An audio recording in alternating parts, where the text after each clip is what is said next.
अस्सलाम वालेकुम students, welcome to my channel. आज हम ECE 202 का लेक्चर नंबर 8 स्टार्ट करने लगे हैं। इसमें हम वर्चुअल यूनिवर्सिटी के हैंडआउट्स के मुताबिक टॉपिक नंबर 225 से लेके टॉपिक नंबर 233 तक कवर करेंगे। ठीक है जी, यानी कि लेसन नंबर 30 जो है ECE 202 का वर्चुअल यूनिवर्सिटी के हैंडआउट्स के मुताबिक वो इसमें कवर किया जाएगा। फाइनल टर्म प्रिपरेशन के हवाले से ये वीडियोस जो है ये बनाई जा रही है। ठीक है जी, आज के लेक्चर का हमारा टॉपिक है importance of rest and sleep in child development. ठीक है जी, लेक्चर स्टार्ट करने से पहले मैं आपको रिमाइंड करवाती चलूं कि अगर आपने अभी तक मेरा चैनल नहीं सब्सक्राइब किया हुआ तो इसे लाजमी अभी फौरन से सब्सक्राइब कर लें ताकि तमाम इम्पोर्टेंट लेक्चर्स और MCQs आपको टाइमली मिल सके। मेरे लेक्चर्स को अपने फेलो स्टूडेंट्स तक भी लाजमी पहुंचाएं। तो चलिए लेक्चर की तरफ बढ़ते हैं। नींद जो है वो बच्चों की सेहत और उनकी तरबियत के लिए इंतहाई जरूरी है। बचपन में रैपिड ग्रोथ और डेवलपमेंट होती है, इस वजह से उनको ज्यादा सोने की जरूरत होती है। तकरीबन दिन का 50% हिस्सा जो है वो बच्चा सो के गुजारता है।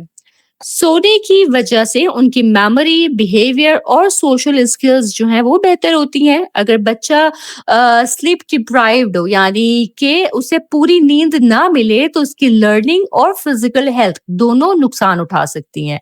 इसलिए ये बहुत ज़रूरी है कि बच्चे को उसकी एज के मुताबिक सही अमाउंट में नींद जो है वो मुहैया की जाए।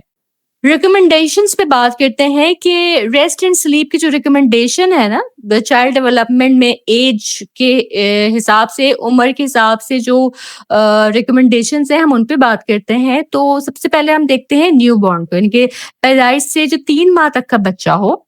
ठीक है, तो न्यू बॉर्न्स तकरीबन 10 से 18 घंटे तक सोते हैं, लेकिन उनका शेड्यूल इरेगुलर होता है। वो 1 से 3 घंटे बाद जागते हैं।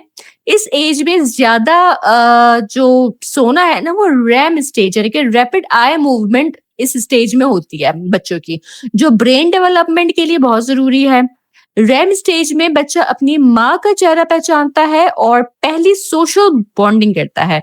अगर इस स्टेज में उसकी नींद बार बार डिस्टर्ब हो तो बच्चा जो है फ्यूचर में सोशल इश्यूज का शिकार हो सकता है। ठीक है, फिर हम बात करते हैं इन्फेंट्स की, जो कि 4 से 11 माह का इनका उम्र का हिस्सा है। तो इस उम्र में बच्चे का जो स्लीप पैटर्न है वो थोड़ा रेगुलर होता है। ये रात में 9 से 12 घंटे सोते हैं और दिन में 2 नैप्स ले लेते हैं। ठीक है, अगर बच्चा अपने पेरेंट्स से सिक्योरली अटैच्ड हो तो उसका स्लीप रूटीन बेहतर होता है। ये अटैचमेंट उनकी इमोशनल डेवलपमेंट को इफेक्ट करती है। अगर जो सोने का रूटीन है वो डिस्टर्ब हो तो फ्यूचर में स्लीप डिसऑर्डर्स या इमोशनल इश्यूज का सामना जो है वो ऐसे बच्चे कर सकते हैं। ठीक है जी, टॉडलर्स की बात करें जिनकी 1 से 2 साल की उम्र है, तो टॉडलर्स को दिन में 11 से 14 घंटे की नींद चाहिए होती है। नैप टाइम कम होकर सिर्फ 1 मर्तबा हो जाता है। इस एज में बच्चा independence, motor skills, cognitive skills और सोशल स्किल्स सीखता है। लेकिन नए एक्सपीरियंसेस की वजह से बच्चा ओवर एक्टिव हो जाता है और सोने से इनकार करता है। अगर प्रॉपर स्लीप रूटीन ना हो तो बच्चा मूडी और इरिटेट हो जाता है, जो उसके बिहेवियर पर असर डालता है। रेगुलर बेड टाइम रूटीन जरूरी है ऐसे बच्चों के लिए, जिससे उनका ब्रेन जो है वो पुरसकून हो और वो पीसफुली सो सके। ठीक है, प्री स्कूलर्स की बात करें जो कि 3 से 5 साल की उम्र के बच्चे हैं, तो प्री स्कूलर्स को 11 से 13 घंटे की नींद चाहिए होती है। ज्यादातर बच्चे 5 साल के बाद नैप लेना जो है वो बंद कर देते हैं। इस एज में इमेजिनेशन डेवलप होती है जो नाइटमेयर्स का सबब बन सकती है। नाइटमेयर्स की वजह से स्लीप एंजाइटी हो सकती है बच्चे को। अगर ये एंजाइटी बढ़ जाए तो नींद कम हो जाती है और इम्यून सिस्टम वीक हो जाता है। इसलिए उनका स्लीपिंग एनवायरनमेंट रिलैक्स्ड और स्ट्रेस फ्री होना जरूरी है। अच्छी नींद से उनकी कॉग्निटिव, बिहेवियर और फिजिकल डेवलपमेंट जो है वो बेहतर होती है। ठीक है, फिर हम बात करते हैं स्कूल चिल्ड्रन की, जो कि 6 से 13 साल की उम्र पर मुश्तमिल है। इस एज ग्रुप के बच्चों को 9 से 11 घंटे की नींद जो है वो चाहिए होती है, लेकिन टीवी, इंटरनेट और मीडिया का ज्यादा एक्सपोजर, खास तौर पे बेड टाइम से पहले, ये जो है ना ये स्लीप रूटीन को डिस्टर्ब करता है। टीवी देखने वाले बच्चे अक्सर देर से सोते हैं और उनका जो स्लीप साइकिल है ना वो बिगड़ जाता है। इस एज में स्लीप डिसऑर्डर्स कॉमन होते हैं जो उनके बिहेवियर पर असर डालते हैं, जैसे कि इरिटेबिलिटी, एंगर और मूड स्विंग्स। सोने के रूटीन बनाना ना वो बहुत ही ज़्यादा ज़रूरी है बच्चे के लिए, ताकि उनकी सोशल और इमोशनल डेवलपमेंट जो है वो नेचुरल तरीके से हो। ठीक है जी। फिर हम बात करते हैं effects of rest and sleep deprivation on child development. Behavioural problem इसमें सबसे पहले हम डिस्कस करेंगे कि क्या असर पड़ता है बच्चे की डेवलपमेंट पे अगर उसकी नींद और उसका जो आराम है उसमें कमी रह जाए। ठीक है, तो इसमें हम पहले डिस्कस करेंगे बिहेवियरल प्रॉब्लम, उसके रवैये का जो मसला पैदा होता है कि अगर बच्चा प्रॉपर नींद ना ले तो वो ज्यादा मूडी, इरिटेबल और टेंट्रम प्रोन हो जाता है।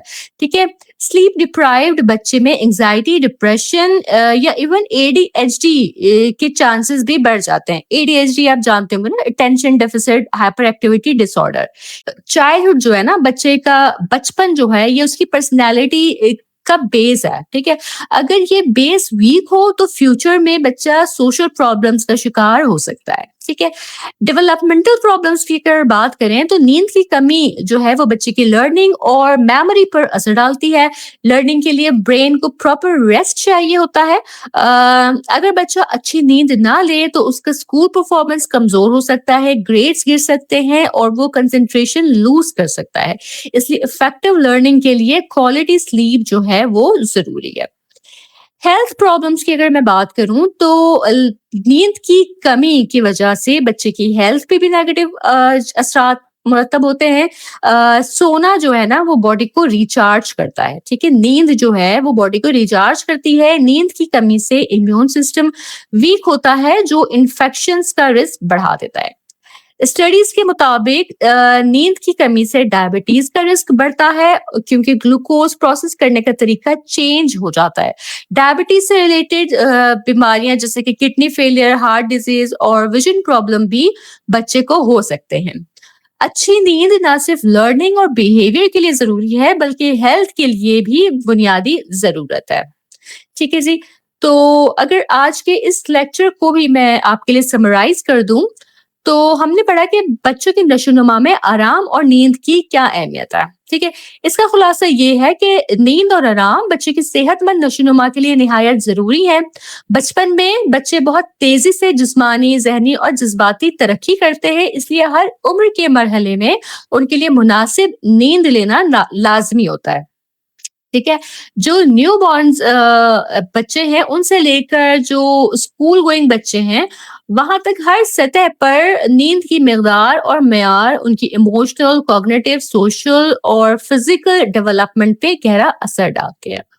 अगर बच्चा मुनासिब नींद ना ले तो उसमें बिहेवियरल इश्यूज जैसे चिड़चिड़ापन, बेसकूनी, जहनी दबाव और तवज्जो की कमी जैसी बीमारियां पैदा हो सकती हैं।